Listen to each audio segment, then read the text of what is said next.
ನಮಸ್ಕಾರ ಆತ್ಮೀಯರೇ, media house ಕನ್ನಡಗೆ ಸ್ವಾಗತ. ಸಿಎಂ ಸ್ಥಾನದಿಂದ ಕೆಳಗಿಳಿದ ಮೇಲೆ ಸಿದ್ದರಾಮಯ್ಯ ಸೈಲೆಂಟ್ ಆಗಿದ್ದಾರೆ. ದಿಲ್ಲಿ ಮಟ್ಟದಲ್ಲಿ ಸಿದ್ದರಾಮಯ್ಯ ಮಾತು ನಡೀತಾ ಇಲ್ಲ ಅನ್ನಿಸ್ತಿದೆ. ಸಿದ್ದರಾಮಯ್ಯ ಇನ್ನು ಮುಂದೆ ಮೂಲೆ ಗುಂಪಾಗ್ತಾರ? ರಾಜ್ಯ ನಾಯಕರೇ ಸಿದ್ದರಾಮಯ್ಯರನ್ನ ತೆರೆಮರೆಗೆ ಸರಿಸ್ತಾರ ಅನ್ನೋ ಒಂದಿಷ್ಟು ಸುದ್ದಿ ಹುಟ್ಕೊಂಡಿತ್ತು. ಅದೆಲ್ಲದಕ್ಕೂ ಸಿದ್ದರಾಮಯ್ಯ ಈ ಬಾರಿಯ ಸಚಿವ ಸಂಪುಟ ವಿಸ್ತರಣೆ ಪಟ್ಟಿಯಲ್ಲಿ ಉತ್ತರ ಕೊಟ್ಟಿದ್ದಾರೆ ಅಂತ ಹೇಳಲಾಗ್ತಾ ಇದೆ. ಕಾಂಗ್ರೆಸ್ ಪಾಲಿಗೆ ಸಿದ್ದರಾಮಯ್ಯ ಯಾವತ್ತಿದ್ರೂ ಮಾಸ್ ಲೀಡರೇ ಅನ್ನೋದನ್ನ ಮತ್ತೊಮ್ಮೆ ಪ್ರೂವ್ ಮಾಡಿದ್ದಾರೆ ಅನ್ನೋ ಗುಸುಗುಸು ರಾಜಕೀಯ ಪಡಸಾಲೆಯಲ್ಲಿ ಕೇಳಿ ಬರೋದಕ್ಕೆ ಶುರುವಾಗಿದೆ. ಸಿದ್ದು ಹಾಕಿದ ಪಟ್ಟಿಗೆ ದಿಲ್ಲಿ ನಾಯಕರು ಕೂಡ ಸೈಲೆಂಟ್ ಆಗಿದ್ದಾರೆ. ಒಂದೇ ಕಲ್ಲಲ್ಲಿ ಎರಡು ಹಕ್ಕಿ ಹೊಡೆಯೋ ಕೆಲಸವನ್ನ ಸಿದ್ದರಾಮಯ್ಯ ಮಾಡಿದ್ದಾರೆ. ತಾವು ಸಿಎಂ ಸ್ಥಾನದಿಂದ ಕೆಳಗಿಳಿದ್ರು ತಮ್ಮ ಶಿಷ್ಯಂದಿರಿಗೆ ದೊಡ್ಡ ಪಟ್ಟ ಕಟ್ಟಿದ್ದಾರೆ. ಇನ್ನೇನು 2-3 ದಿನದಲ್ಲಿ ಅಧಿಕೃತ ಘೋಷಣೆಯೊಂದೇ ಹೊರಬೀಳಲಿದೆ. ಇದೆಲ್ಲದ್ರ ಬಗ್ಗೆ ಇವತ್ತಿನ ವಿಡಿಯೋದಲ್ಲಿ ಹೇಳ್ತಾ ಹೋಗ್ತೀವಿ. ಅದಕ್ಕೂ ಮೊದಲು ನೀವಿನ್ನೂ ನಮ್ಮ ಚಾನೆಲ್ನ ಸಬ್ಸ್ಕ್ರೈಬ್ ಮಾಡಿಲ್ಲ ಅಂದರೆ ಮಿಸ್ ಮಾಡಬೇಡಿ, ಈಗಲೇ ಸಬ್ಸ್ಕ್ರೈಬ್ ಮಾಡಿ. ಈ ವಿಡಿಯೋನ ಕೊನೆವರೆಗೂ ನೋಡಿ, ನಿಮ್ಮ ಅನಿಸಿಕೆಗಳನ್ನು ಕಾಮೆಂಟ್ ಮಾಡಿ. ಆತ್ಮೀಯರೇ, ಎಲ್ಲ ಅನ್ಕೊಂಡಂತೆ ಆಗಿದ್ರೆ ಇವತ್ತು ಸಚಿವ ಸಂಪುಟ ವಿಸ್ತರಣೆಯ ಪಟ್ಟಿ ಅನೌನ್ಸ್ ಆಗಬೇಕಿತ್ತು. ನಿನ್ನೆ ಮಧ್ಯಾಹ್ನ ದೆಹಲಿಯಲ್ಲಿ ರಾಹುಲ್ ಗಾಂಧಿ ನೇತೃತ್ವದಲ್ಲಿ ಸಭೆ ನಡೆಸಿ ಸಚಿವರ ಪಟ್ಟಿಗೆ ಅಧಿಕೃತ ಮುದ್ರೆ ಹಾಕಬೇಕಿತ್ತು. ಆದರೆ ಕೊನೆ ಗಳಿಗೆಯಲ್ಲಿ ಕೇಂದ್ರದ ವಿರುದ್ಧ ಹೋರಾಟಕ್ಕೆ ಅಣಿಯಾದ್ರು. ರಾಹುಲ್ ಗಾಂಧಿ ನೇತೃತ್ವದಲ್ಲಿ ಪ್ರಧಾನಿ ನಿವಾಸದ ಮುಂದೆ ಕಾಂಗ್ರೆಸ್ ನಾಯಕರು ಹೋರಾಟ ಶುರು ಮಾಡಿದ್ರು. ನೀಟ್ ಪರೀಕ್ಷೆ ಸೋರಿಕೆಯಿಂದ ವಿದ್ಯಾರ್ಥಿಗಳ ಜೀವನ ಹಾಳಾಗ್ತಾ ಇದೆ.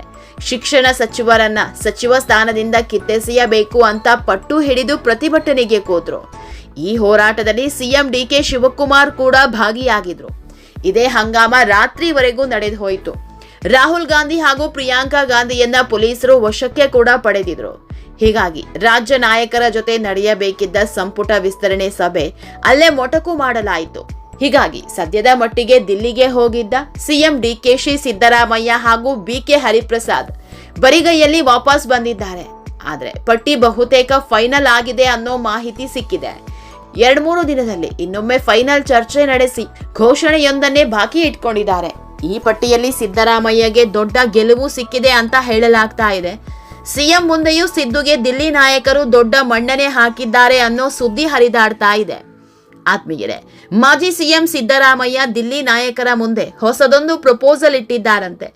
ಅದೇ 3 DCM ಸೃಷ್ಟಿ. ಈಗಾಗಲೇ ದಲಿತ ಸಮುದಾಯದ ಕೋಟಾದಡಿ ಜಿ ಪರಮೇಶ್ವರ್ ಅವರಿಗೆ ಉಪಮುಖ್ಯಮಂತ್ರಿ ಸ್ಥಾನ ನೀಡಲಾಗಿದೆ. ಇನ್ನು ಲಿಂಗಾಯತ ಹಾಗೂ ಹಿಂದುಳಿದ ವರ್ಗಕ್ಕೂ ಇದೇ ರೀತಿ ಉಪಮುಖ್ಯಮಂತ್ರಿ ಸ್ಥಾನ ನೀಡಬೇಕು ಅನ್ನೋ ಬೇಡಿಕೆ ಇಟ್ಟಿದ್ದಾರಂತೆ. ಈ ಮೂಲಕ ನಾಯಕತ್ವ ಪೈಪೋಟಿ ನಿಯಂತ್ರಿಸುವುದು ಮತ್ತು ಪ್ರಮುಖ ಸಮುದಾಯಗಳನ್ನ ಒಲಿಸಿಕೊಂಡು ಮುಂದಿನ ಚುನಾವಣೆ ದೃಷ್ಟಿಯಿಂದ ಪಕ್ಷದ ನೆಲೆ ಗಟ್ಟಿ ಮಾಡಿಕೊಳ್ಳೋದು ಇದರ ಪ್ಲಾನ್. ಅಷ್ಟೇ ಅಲ್ಲದೆ ಮುಂದಿನ ಚುನಾವಣೆಯ ಉತ್ತರಾಧಿಕಾರತ್ವದ ರೇಸ್ನಲ್ಲಿರುವ ನಾಯಕರನ್ನ DCM ಹುದ್ದೆಗಳ ಮೂಲಕ ಸರಿದೂಗಿಸಬೇಕು ಅನ್ನೋ ಅಸ್ತ್ರ ಹೂಡಿದ್ದಾರೆ.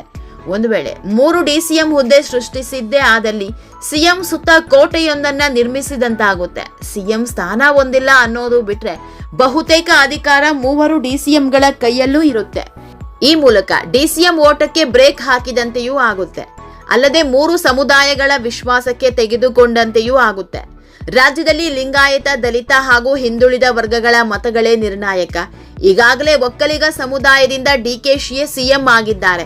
ಹೀಗಾಗಿ ಈ 3 ಸಮುದಾಯಕ್ಕೆ DCM ಸ್ಥಾನ ಹಂಚಿದ್ರೆ ಮುಂದಿನ ಚುನಾವಣೆಯಲ್ಲೂ ಜನರ ಮನಸ್ಸು ಗೆಲ್ಲಬಹುದು ಅನ್ನೋದು ಸಿದ್ದು ಪ್ಲಾನ್. ಆತ್ಮೀಯರೇ, ಲಿಂಗಾಯತ ಸಮುದಾಯದಿಂದ MB ಪಾಟೀಲ್ಗೆ DCM ಸ್ಥಾನ ನೀಡ್ತಾರೆ ಅನ್ನೋ ಮಾತು ಕೇಳಿ ಬರ್ತಾ ಇದೆ.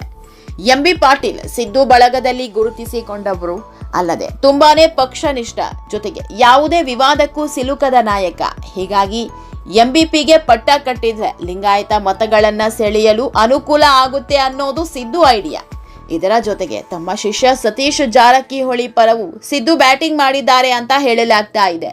ಡಿಕೆಶಿ ಸಿಎಂ ಆಗಿ ಪ್ರಮಾಣ ವಚನ ಸ್ವೀಕರಿಸಿದ ಸಮಯದಲ್ಲೇ ಸತೀಶ್ ಜಾರಕಿಹೊಳಿ ಕೂಡ ಮಂತ್ರಿಯಾಗಿ ಅಧಿಕಾರ ಸ್ವೀಕರಿಸಿದ್ರು.